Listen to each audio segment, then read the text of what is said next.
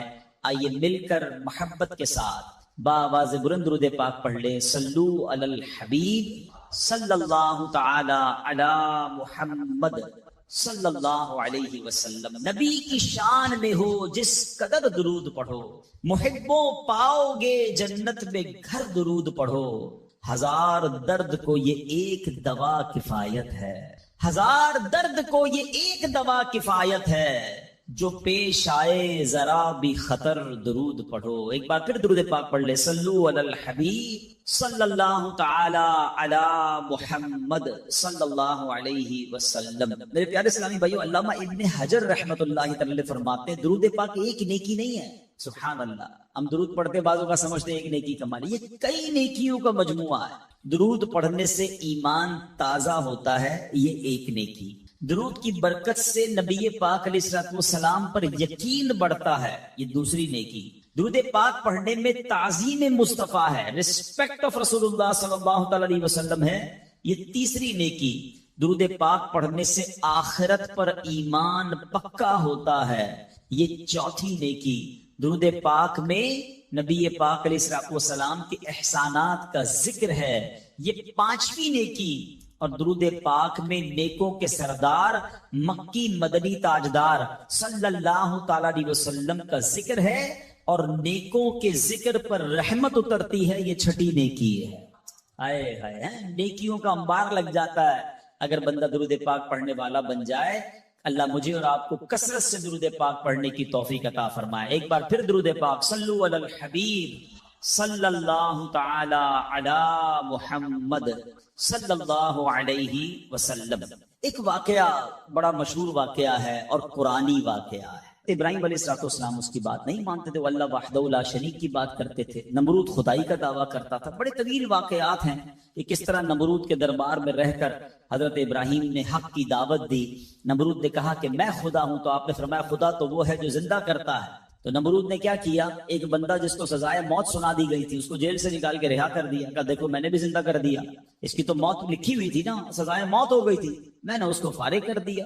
آپ نے فرمایا اللہ تو وہ ہے جو موت دیتا ہے. تو اس نے ایک عام بندے کو پکڑا اور اس کو قتل کا حکم دے دیا، اس کو مار دیا. کہا موت تو میں بھی دیتا ہوں. حضرت ابراہیم علیہ السلام نے کہا کہ میرا رب وہ ہے جو مشرق سے سورج کو نکال کر مغرب میں طلوع کرتا ہے، اگر تو خدا ہے تو مغرب سے نکال کر دکھا. اب اس کے پاس کوئی جواب نہیں تھا، یہ کیسے کر سکتا ہے کوئی. تو بہرحال کمال کا جذبہ تھا، کمال کا یقین تھا، اللہ وحدہ لا شریک پر ایسا یقین. سبحان اللہ. اب جب نمرود نے دیکھا کہ کوئی بات یہ ماننے کے لیے تیار نہیں ہے تو ان بدبختوں نے یہ فیصلہ کیا کہ حضرت ابراہیم علیہ السلام کو آگ میں ڈال دیا جائے. اچھا وہ کوئی نارمل آگ نہیں تھی، ایسی آگ نہیں تھی کہ لکڑیاں لگائیں اور جناب بندے کو ڈالنا ہے. ایک ایسی آگ تھی کہ جو اس وقت تک اتنی بڑی آگ لگائی نہیں گئی تھی، اور ایسی آگ تھی کہ کوئی پرندہ بھی اوپر سے گزرتا تھا تو وہ گزر نہیں پاتا، جل کے اس کے اندر کوئلہ بن جاتا تھا. اور حضرت ابراہیم علیہ السلام کو اس آگ میں پھینکا جانے لگا. دیکھیں آج بھی اگر کوئی جیل میں قید ہو نا، سزا سنا بھی دی گئی ہو، تو اس کو یقین ہوتا ہے کہ کوئی نہ کوئی راستہ نکل آئے گا، ضمانت ہو جائے گی. یہاں تک کہ سزائے موت کے قیدیوں کو بھی یقین ہوتا ہے کہ چلے کوئی نہ کوئی چانس ہوگا، کوئی سزا معاف ہو جائے گی، کوئی عمر قید میں تبدیلی ہو جائے گی. سنا ہے پاکستان کی جیلوں میں کئی سال سے لوگ ہیں سزائے موت کے قیدی ہیں مگر ان کو سزائے موت نہیں ہو رہی. تو کوئی نہ کوئی یقین یا امید رہتی ہے. مگر حضرت ابراہیم علیہ السلام کو آگ میں پھینک دیا گیا، اپنی طرف سے اچھال دیا گیا. تو جبریل امین آئے اور آ کر کہا کہ اے ابراہیم کوئی حاجت ہے تو بتائیں. حضرت ابراہیم علیہ السلام کہتے ہیں مجھے تم سے کوئی حاجت نہیں ہے. کہا پھر جس سے حاجت ہے اس کو بتا دینا، اللہ رب العالمین کی بارگاہ میں تو عرض کریں.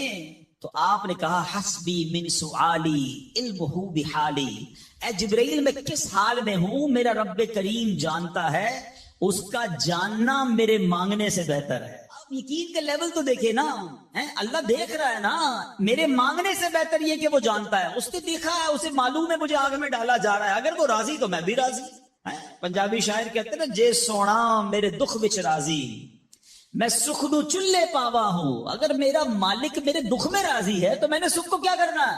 یہ کیسا یقین تھا. مگر اس یقین کا نتیجہ کیا نکلا کہ قرآن میں رب فرماتا ہے یا نار کونی برداً و سلاما علی ابراہیم. پھر آگ کو رب نے کیا حکم دیا، ذرا سمجھیے گا بات کو. اللہ کی قدرت کا کیسا نظارہ ہے اس واقعے میں. مجھے بتائیے آگ کا کام کیا ہے. آگ کا کام تو جلانا ہی ہے نا. عقل بھی کہتی ہے، سائنس بھی کہتی ہے، تجربہ بھی کہتا ہے جب بھی آگ ہے کوئی چیز ڈالو جلی جاتی ہے. مگر اسی آگ کو رب نے کیا حکم دیا، اے آگ ابراہیم پر ٹھنڈی اور سلامتی والی ہو جا. اللہ اکبر. حضرت ابراہیم کا ایمان ایسا تھا، یقین ایسا تھا کہ اتنی بڑی آگ جو ہے حضرت ابراہیم کے لیے گلزار بن جاتی ہے، باغ بن جاتی ہے. اچھا پھر ہوا کیا کہ نمرود جو ہے کچھ دنوں کے بعد، ایسا نہیں فوراً، کچھ دنوں تک آگ جلتی رہی، حضرت ابراہیم اس میں ڈالے جا چکے تھے۔ نمرود نے سوچا دیکھوں تو صحیح کہ ابراہیم کا حال کیا ہوا ہے۔ وہ اپنے محل کی چھت پر چڑھ گیا، اور چھت پر چڑھنے کے بعد اس نے آگ کی طرف دیکھا۔ وہ حیران ہو گیا کہ حضرت ابراہیم اس اتنی بڑی آگ میں ایسے بیٹھے ہوئے ہیں جیسے بندہ باغ میں بیٹھا ہوتا ہے۔ بالکل اس آگ نے کوئی بال بھی بیکا نہیں کیا۔ حضرت ابراہیم چند منٹوں یا چند گھنٹوں میں نہیں رہے۔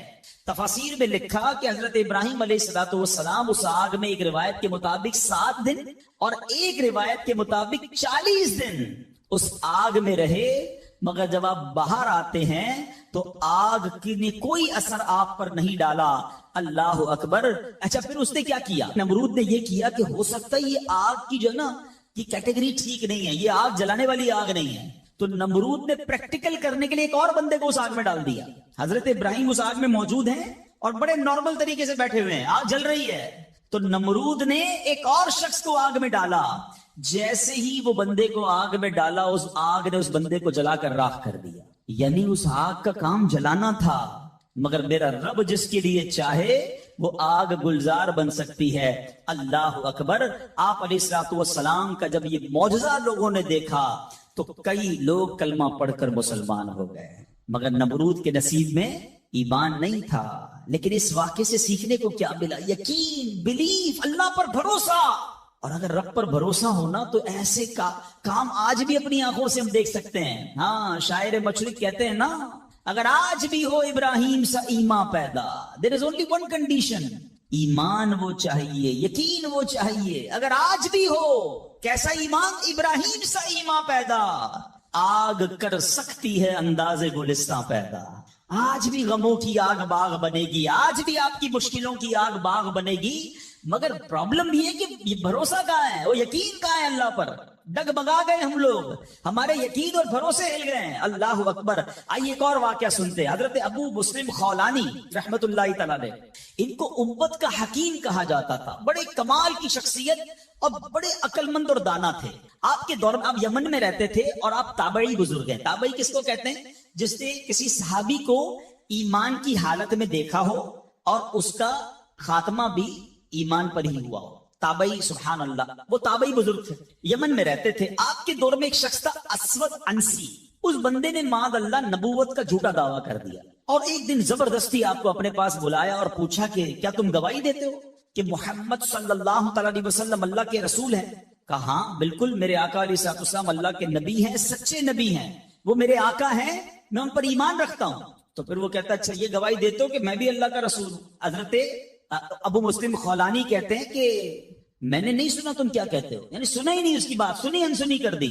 اسود انسی کو بڑا غصہ آیا، اس نے فوراً حکم جاری کیا کہ بڑی اور خوفناک آگ جلائی جائے۔ آگ جلائی گئی، ابو مسلم رحمت اللہ تعالی کو اس دہکتی آگ میں ڈال دیا جائے، حکم دے دیا۔ آپ کا ایمان ٹس سے مس نہیں ہوا، آپ کھڑے رہے اور آپ کو اٹھا کر آگ میں ڈال دیا گیا۔ سبحان اللہ، جس رب نے حضرت ابراہیم کے لیے آگ کو ٹھنڈا کیا تھا نا، گلزار کیا تھا، ابو مسلم خولانی رحمت اللہ تعالی کے لیے بھی وہ آگ سلامتی والی ہو گئی، بالکل صحیح سلامت آگ سے باہر آ گئے۔ اسود انسی نے جب یہ دیکھا کہ یہ اتنی بڑی کرامت، اب یہ لوگوں کو پتہ چل جائے گا تو میری تو نبوت کا جو دعویٰ ہے وہ بیڑا غرق ہی ہو جائے گا، تو ان کو آزاد بھی کر دیا اور کہا کہ فوراً یہاں سے آپ چلے جائیں۔ تو آپ کو یمن سے نکال دیا، آپ یمن سے نکلے اور مدینہ منورہ حاضر ہو گئے۔ غلامی میں نہ کام آتی ہے شمشیریں نہ تدبیریں، غلامی میں نہ کام آتی ہیں نہ شمشیریں نہ تدبیریں، جو ہو ذوق یقین پیدا تو کٹ جاتی ہیں زنجیریں، کوئی اندازہ کر سکتا ہے اس کے زور بازو کا، نگاہ مرد مومن سے بدل جاتی ہے تقدیر۔ بات یقین کی ہے، بات ایسے کس کو کہتے ہیں؟ ایمان کی ہے۔ آج تو پرابلم یہ ہے، آج ہمیں کوئی سوال کر دیں ہم ٹینشن میں آ جاتے ہیں کہ واقعی اس بات کی دلیل کیا؟ اپنے ایمان کے بارے میں لوگ تذبذب کے شکار ہو جاتے ہیں، اللہ ایک ہے، اللہ واقعی موجود ہے، اللہ کہاں ہے، معاذ اللہ، ایسے ایسے سوال لوگ کر دیتے ہیں۔ اور چونکہ مطالعہ ہوتا نہیں ہے، علماء کی صحبت ہے نہیں، آپ سمجھیے بات کو، اس وقت جو ماحول ہے اپنے بچوں کے ایمان کی حفاظت کی فکر کرنے کا دور ہے۔ ہمیں پتا ہونا چاہیے ہمارا ایمان کیا ہے، اللہ کے بارے میں، رسول کے بارے میں، فرشتوں کے بارے میں، قیامت کے بارے میں، جنت دوزخ، ہم کیا ایمان رکھتے ہیں اور اس کی ڈیٹیل کیا ہے۔ مسلمانوں کو اسلام کے بارے میں پتہ ہی کچھ نہیں ہے. اور اچھا جنہوں نے ایمان پر حملہ کرنا ہے ان کو سب پتا ہے, ان کو پتا ہے ان کو کیسے بہکانا ہے, ان کو پتا ہے ان کے دل میں شک کی پن کیسے چبونی ہے. تو خدارا یہ بات سمجھیے کہ اس وقت باقاعدہ ایسے لوگ, ایسے ادارے کام کر رہے ہیں کہ کسی طرح مسلمانوں کا ایمان چھین لیا جائے, ان کو اپنے رب سے ہی جناب یقین ختم کر دیا جائے, اسلام سے ہی ان کو ہلا دیا جائے, مگر فکر ہی کسی کو نہیں ہے. امام عشق و محبت اعلی حضرت نے 100 سال پہلے یہ بات کہی تھی. بتاؤ وہ 100 سال پہلے کے معاملات تھے, اب اور کتنے خطرناک ہو گئے. آپ نے لکھا تھا سونا جنگل رات اندھیری, چھائی بدلی کالی ہے, سونے والو جاگتے رہیو چوروں کی رکھوالی ہے. انہوں نے سمجھایا تھا کہ چور رکھوالے بن گئے ہیں, آپ کو اسلام کے لبادے میں اسلام کی بات کرنے آئیں گے اور ایمان لوٹ کے چلے جائیں گے, پتہ بھی نہیں چلے گا. کہتے ہیں آنکھ سے کاجل صاف چرا لیں یا وہ چور بلا کے ہیں. کیا محاورہ استعمال کیا ہے, آنکھ میں جب کاجل لگا ہوا تو کون نکال سکتا ہے. آنکھ سے کاجل صاف چرا لیں یا وہ چور بلا کے ہیں, تیری گٹھڑی تاکی ہے اور تو نے نیند نکالی ہے. یہ دور غفلت کی نیند سونے کا نہیں ہے. ہمارے بچوں کو کتنا پتا ہے اسلام کے بارے میں, خود ہمیں کتنا معلوم ہے, لیکن یقین بزرگوں کا کیسا تھا کہ جناب ان کو آگ میں ڈال دیا جاتا تھا, وہ آگ باغ بن جاتی تھی. یقیناً آج کے دور میں یہ ٹیسٹ نہیں کریں گے ہم. اب یہ بھی نہ ہو کہ جناب کوئی کہے چلو جناب اسلام یقین جو ہے میرا اسلام حق پر ہے کہ نہیں, آگ میں جاتا ہوں, آگ نہیں جلائے گی مجھے. پہلا ایسے یقین بھی تو لائے نا. یہ امتحان اور ٹیسٹ کرنا ہمارا کام نہیں, یہ اللہ والوں کا انداز ہوتا تھا. بڑی خوبصورت بات سمجھیے گا کہ ہمیں کس طرح اللہ پر بھروسہ رکھنا ہے. ایک شخص نے حضرت عیسیٰ سے کہا آپ اللہ پر کامل بھروسہ کرتے ہیں؟ کہاں بالکل کرتا ہوں. کہا پھر پہاڑ سے کود جائے, اللہ نے بچانا ہوگا تو تمہیں بچا لے گا. آپ کا رب بچاتا ہے کہ نہیں بچاتا دیکھتے ہیں. کیا خوبصورت جواب دیا حضرت عیسیٰ علیہ السلام. آپ فرماتے ہیں اللہ پر بھروسہ ضرور رکھتا ہوں مگر اللہ کا امتحان نہیں لیتا ہوں. تو یہ بھی بات سمجھنے والی ہے. اس طرح کے ٹیسٹ نہیں لیے جاتے اپنے آپ پر, مگر ان واقعات سے سیکھنا کیا ہے کہ یقین کیسا ہونا چاہیے, رب کے فیصلوں پر اطمینان کیسا ہونا چاہیے. سبحان اللہ. انہی حضرت ابراہیم علیہ السلام کا ایک اور واقعہ ہے نا. ایک قافلہ تھا, 3 افراد ہیں, بلکہ اس میں سبحان اللہ 4 افراد ہیں. حضرت ابراہیم, حضرت اسماعیل, بی بی ہاجرہ, اور چوتھے کون تھے؟ حضرت جبرائیل. حضرت جبرائیل راستہ بتا رہے ہیں. یہ پورا قافلہ پیچھے پیچھے جا رہا ہے. کہاں جا رہا ہے؟ حضرت جبرائیل سے حضرت ابراہیم کو اتنا شوق تھا, پوچھتے اے جبرائیل ہماری منزل آ گئی؟ کہتے نہیں, بھی اور آگے, ہماری منزل آ گئی, کہتے بھی اور آگے. لکو دک صحرا میں ایک ٹیلے پر جا کر, کون سی جگہ تھی جہاں آج مکہ آباد ہے؟ کچھ بھی نہیں تھا, کعبہ بھی نہیں تھا. اسی ٹیلے والی جگہ پر بعد میں کعبہ بنایا گیا. بالکل صحرا ہے, نہ پانی ہے نہ کھانا ہے. حضرت جبرائیل نے بتایا اے ابراہیم تمہارا مقام آ گیا ہے. حضرت ابراہیم کی اطاعت دیکھیں کہ وہ بیٹا جو 99 سال کی عمر میں دعاؤں کے بعد ملا ہے. حضرت اسماعیل آپ کو 99 سال دعا کرتے کرتے گزر گئے, پھر ملے تھے, مگر حکم کیا تھا کہ اپنے بیٹے کو, اپنی زوجہ کو وہاں چھوڑاؤ. حضرت ابراہیم اپنی زوجہ کو, اپنے بیٹے کو جب چھوڑ کر جاتے, تھوڑے سے کھجورے ہیں, پانی ہے, تو بی بی ہاجرہ کیا کہتی ہیں؟ 3 بار کہا کہ ابراہیم کس کے سہارے چھوڑے جا رہے ہیں, کس کے سہارے چھوڑے جا رہے ہیں؟ حضرت ابراہیم نے جواب نہیں دیا. تو آخر میں کہتی اللہ امرک بہذا, اے اللہ کے نبی, کہ اللہ پاک نے آپ کو اس کا حکم دیا ہے؟ آپ نے کہا مجھے رب نے حکم دیا ہے. اب یقین دیکھیں اس خاتون کا, اس ماں کا یقین دیکھیں جس کا چھوٹا بچہ ساتھ ہے, دودھ پیتا بچہ ساتھ ہے, نہ کوئی انسان نہ پرندہ. مگر جب حضرت ابراہیم نے کہا نا کہ ہاں رب کا حکم ہے, تو کیا کہا؟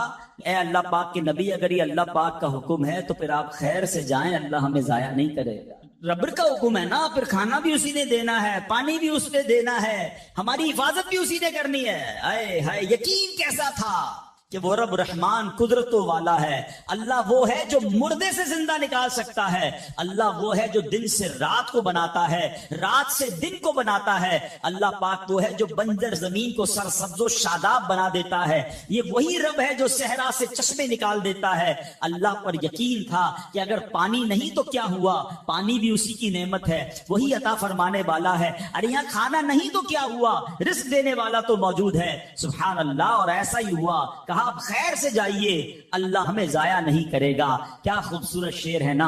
یقین مثل خلیل آتش نشینی, یقین مثل خلیل آتش نشینی, یقین اللہ مستی خود گزینی. سن اے تہذیب حاضر کے گرفتار, غلامی سے بدتر ہے بے یقینی.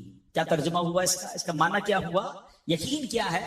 حضرت ابراہیم کی طرح بے خطر بغیر ڈرے آگ میں کود جانے کا نام یقین ہے. یقین کیا ہے؟ محبت الہی میں غرق ہو جانا اور اپنے آپ کی اصلاح میں لگ جانا یقین ہے.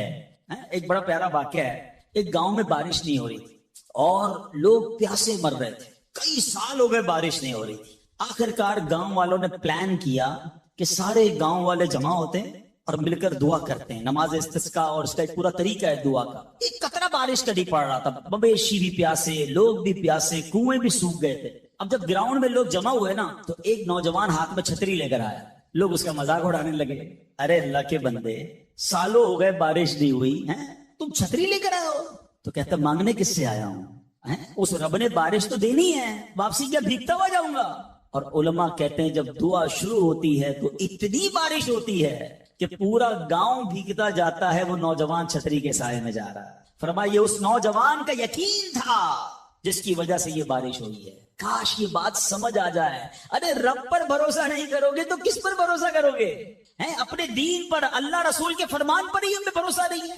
غور کیجئے، یہ یقین لے آؤ واپس، زندگی میں موج آ جائے گا. زندگی اتنی پرسکون ہو جانی ہے اگر اللہ کے فیصلوں پر یقین آ جائے، اللہ کی عطاؤں پر یقین ہو جائے، آخرت کے وعدوں پر یقین ہو جائے، نبی پاک کی حدیثوں پر یقین ہو جائے. اعلیٰ حضرت رحمت اللہ تعالی علیہ کا کیسا یقین تھا. ایک بار غالباً اپنی والدہ کے ساتھ حج پر جا رہے تھے. اس زمانے میں پانی کے شپ جاتے تھے. اتنا زبردست رف سی ہو گیا، طوفان آ گیا. لوگ ڈر گئے، کلمے پڑھنے لگے، یہاں تک کہ لوگوں نے کفن نکال لیے کہ چلو کفن پہن لے، ڈوبنے والا ہے جہاز. اعلیٰ حضرت امام اہل سنت مفتی ہیں، ٹھیک ہے نا. اتنے بڑے مفتی ہوتے ہوئے آپ نے بھی والدہ کو کہا میں اللہ کی قسم کھا کر کہتا ہوں جہاز نہیں ڈوبے گا. تھوڑی دیر ہوئی تو ایسا ہی ہوا، جہاز کو کام ڈاؤن ہو گیا، سب خیر سے پہنچ گیا. تو ماں نے کہا بیٹا اتنی بڑی قسم کیسے کھا لی تم نے؟ کہ میں نے نبی پاک علیہ السلام کا فرمان سنا ہے، جو کشتی میں بیٹھ کر یہ دعا پڑھ لے، بسم اللہ مجریہا و مرساہا ان ربی لغفور الرحیم، وہ کشتی نہیں ڈوبے گی. میں اللہ کی قسم کھا کے کہتا ہوں کہ میرے نبی نے فرمایا نا، وہ یقین تھا. ہم کتنی بار دعا پڑھتے ہیں مگر دعا پڑھ کے بھی کہتے ہیں پتہ نہیں ہو قبول ہوگی نہیں ہوگی، پڑھ لیتے ہیں. یہ والی چیز نکال دیں. وظیفے ہمارے کیوں نہیں لگتے؟ لوگ کہتے ہیں وظیفہ پڑھ رہا ہوں مسئلہ نہیں ہو رہا، تعویذ لیا پھر بھی مسئلہ. تعویذ پہنتے وقت بھی خیال ہی ہوتا ہے چلو یار پہن لیتے ہیں، پتہ نہیں ہونا ہے نہیں تو کچھ نہیں ہونا. وظیفہ پڑھ رہے ہیں اور کہہ رہے پتہ نہیں ہو. پہلے یقین لائیں. اچھا ڈاکٹر بھی یہی کہتے ہیں، یہ صرف اب یہ وظائف اور ان چیزوں میں نہیں، آپ اگر ڈاکٹر پر بھی یقین نہ رکھیں نا کہ یار اس کی دوائی پتہ نہیں کام کرتی ہے نہیں کرتی، کیونکہ بہت ساری چیزوں کے پیچھے یقین، ول پاور. بڑا خوبصورت جملہ